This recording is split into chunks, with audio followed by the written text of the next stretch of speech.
For the record, Whiskey is currently licking all of the pedals that are currently my pedal board. Pretty gross when you think about it. The Wampler Ego is one of the most highly regarded compressors available today. The Mini offers most of the same features as the bigger brother, but more importantly, how does it sound? The Ego compressor is very tweakable, which means it fits a variety of circumstances.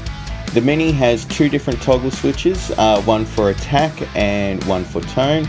The attack switch is either fast or slow, and the tone switch is either dark or bright. Some people might find it a little bit limiting to have these as switches with set values rather than having, a pot that you can set the value to yourself. However, in use, I didn't find it limiting at all. It was set correctly for whichever purpose you were going for. Yeah.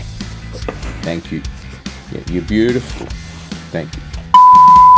In terms of sound, the Ego compressor does something I don't really hear in many other compressors. Somehow, even when you've got the compressor set fairly harsh and fairly squishy, it still somehow maintains the bottom transient of your attack. So the top end gets shaved off nicely, but your bottom end is left alone. In practice, what this means is that it sort of ends up keeping the feel of your playing without necessarily sacrificing the dynamic control that you get from taming your transients. I think the Ego achieves this because it does have a slight bass boost to it. I wouldn't say things necessarily get muddy when you turn on the compressor, but it is definitely noticeable, so if you're running a bass heavy rig, it's something to be aware of, although as I said, in practice I didn't find any extra mud as such. There's also plenty of volume available here, enough that you could easily use this compressor as a bit of a boost.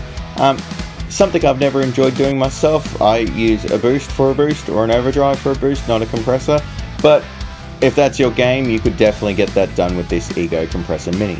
So overall, it's a really good sounding compressor that tries to sort of maintain the overall feeling of what you're playing.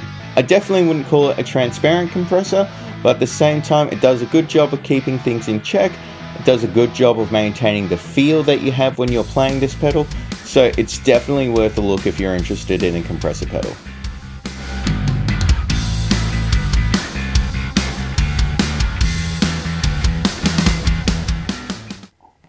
On your bed.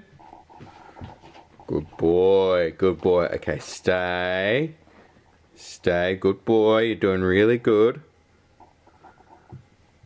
There you go, buddy. You good? You're good? Okay, let's try this one now. Here. Good boy. Hey?